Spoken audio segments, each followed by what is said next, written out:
Como calcular a força que um campo magnético exerce sobre um condutor percorrido por corrente? Como aplicar as regras da mão direita, do saca-rolha e do cubo de Gibson nesta condição? Como essas teorias explicam o funcionamento do motor elétrico? Olá, meu nome é Emanuel Gibson, bem-vindo à 15ª parte da série sobre parâmetros magnéticos, uma introdução. Estamos interessados nas características e comportamento de aplicações dos materiais magnéticos. Este vídeo foi inicialmente colocado no YouTube em 12 de junho de 2025. No entanto, apresentava erros de conceito e aplicação da equação de força de Lorentz que inviabilizam a resolução de problemas de eletromagnetismo. Por isso, se você baixou o vídeo dessa data, por favor, apague o vídeo e agora grave ou salve este vídeo que eu estou apresentando agora. Ele foi revisado e totalmente corrigido. Obrigado. Quais são os assuntos deste vídeo? A teoria explicada para aplicações no futuro, exercícios fixadores sugestivos para onde aponta a força e, finalmente, faremos algumas considerações sobre os assuntos apresentados. Vamos começar com a teoria explicada para aplicações no futuro. As regras da mão direita e o cubo de Gibson respondem à seguinte pergunta: para o caso de um fio condutor percorrido por corrente elétrica e mergulhado em um campo magnético, para onde aponta a força resultante em função da direção do campo magnético e do elemento diferencial de comprimento, no sentido convencional da corrente? Ou seja, como se relacionam os vetores da próxima equação? Essa é a equação da força de Lorentz. Nós temos três vetores: o vetor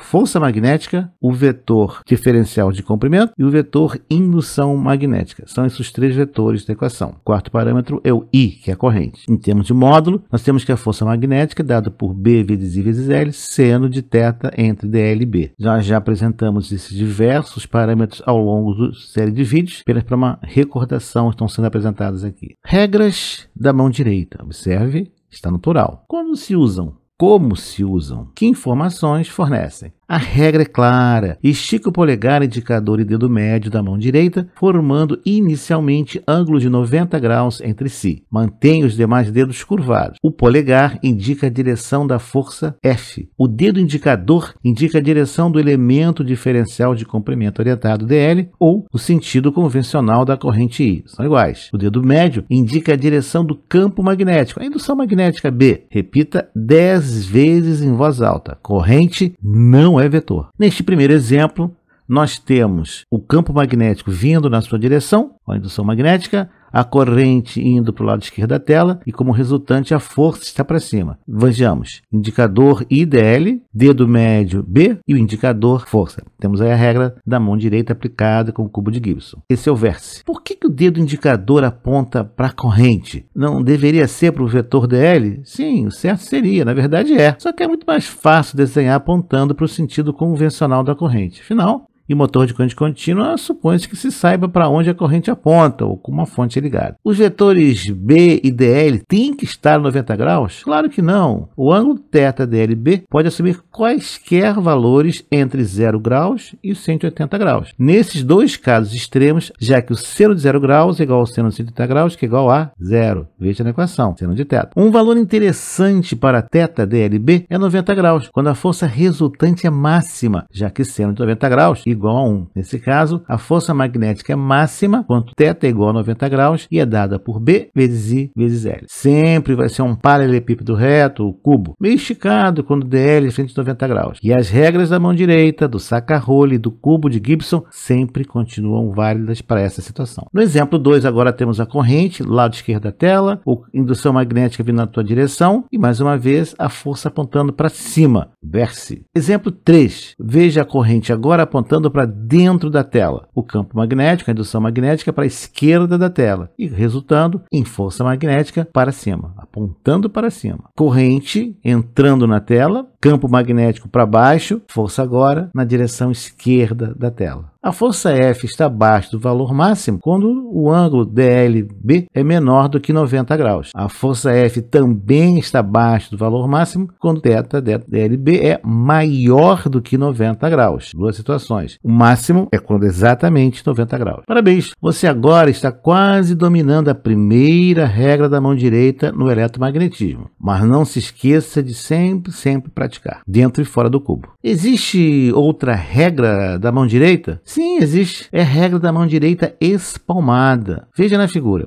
Estique os dedos da mão direita, mantendo-os unidos, com exceção do polegar. Estenda o polegar a 90 graus dos dedos estendidos da sua mão. Oriente os dedos estendidos na direção do vetor DL, o sentido convencional da corrente I. Gire a palma da mão no menor ângulo de DL, a corrente, para o campo B. O polegar vai indicar a direção da força E. Vejamos um exemplo. Você esticou os dedos da sua mão direita para dentro da tela. O campo magnético, a indução magnética, você agora vai virar no sentido horário para que tenha o menor ângulo de DL para B. O seu polegar está apontando para cima. Verifique no desenho o movimento que foi feito, de I para B. Para onde aponta o vetor ou a corrente? Nós vamos adotar a seguinte convenção. Quando você tiver esse círculo com uma bolinha no meio, quer dizer que aponta na tua direção. Seja vetor, seja corrente, está saindo da tela na tua direção. Quando nós temos o círculo com um X no interior, o vetor ou a corrente está entrando dentro da tela, afastando-se de você. Vejamos o seguinte caso. I, B. Se você agora esticar os dedos da mão direita e colocar bem na frente do computador, apontando para I, se você for virar no sentido anti-horário, o que você vai descobrir? Você vai dar um ângulo maior de I para B. Se você quiser agora ir no menor ângulo de I para B, onde está a seta vermelha, você tem que virar a sua mão direita e o seu polegar vai apontar para dentro da tela. Então nós temos sentido convencional da corrente, elemento diferencial de comprimento da espira, indução magnética, campo magnético, e a força sobre o condutor para dentro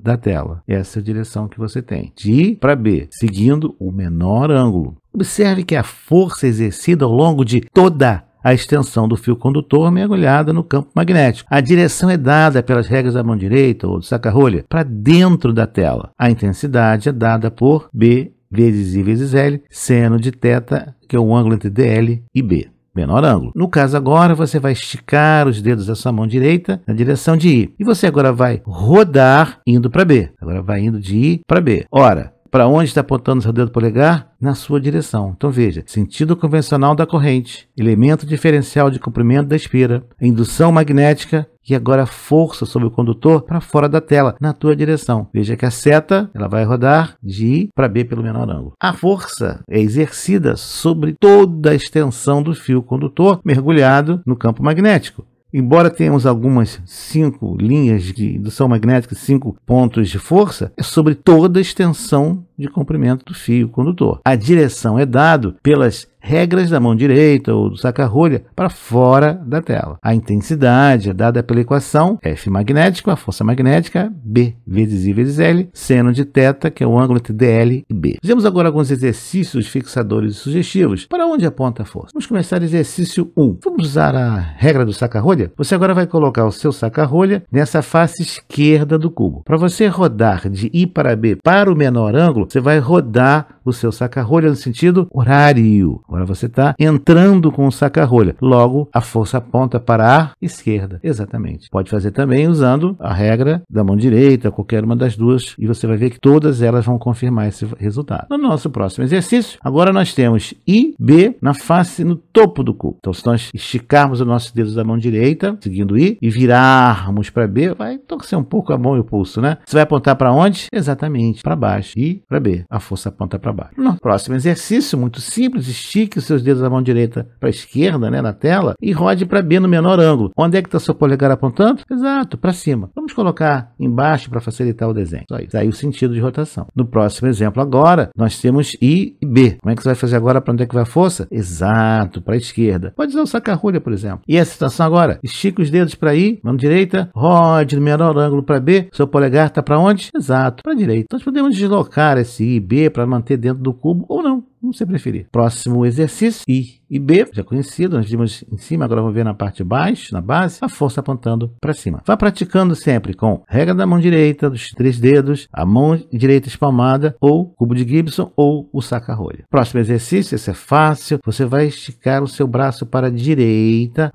esticando os dedos da mão direita na direção de I, e vai rodar agora para B. Para onde está apontando o seu polegar? Isso, para baixo, exatamente. Vejamos agora algumas considerações sobre os assuntos apresentados. Quanto vale para onde é que aponta a força, qual é o valor do torque. Essas são perguntas comuns na área técnica, seja para técnicos, seja para os engenheiros. Por isso, estamos dando tanto ênfase nas regras da mão direita, no cubo de Gibson, saca-rolhas e equação da força. E já comentamos que a própria compreensão dos momentos magnéticos, que explica o comportamento dos materiais magnéticos, está diretamente associada aos conceitos que estamos agora apresentando. E é exatamente por isso que eu peço um pouco de paciência para aqueles que já estejam familiarizados com os conceitos aqui apresentados. Afinal, nada como uma boa revisão para fixarmos e sedimentarmos conceitos. Lembrando que este vídeo foi originalmente publicado com erro na aplicação da equação de Lorentz. Esta é a versão corrigida. Eu retirei o vídeo com erro do YouTube. Acredito que sejamos prontos para o próximo passo. Vamos entrar no motor elétrico e compreender o seu funcionamento em detalhes pela ótica do eletromagnetismo. E o que nós vamos ver no próximo vídeo? Como aplicar os conceitos vistos até aqui quando o condutor está imerso no campo magnético devido a massas polares. Como podemos determinar o valor e o sentido da força magnética ao longo de uma espira durante uma rotação completa? Como podemos ver, calcular o efeito do campo magnético nas espiras do motor? Qual o efeito resultante? É o que veremos no próximo vídeo. Nos vemos até lá.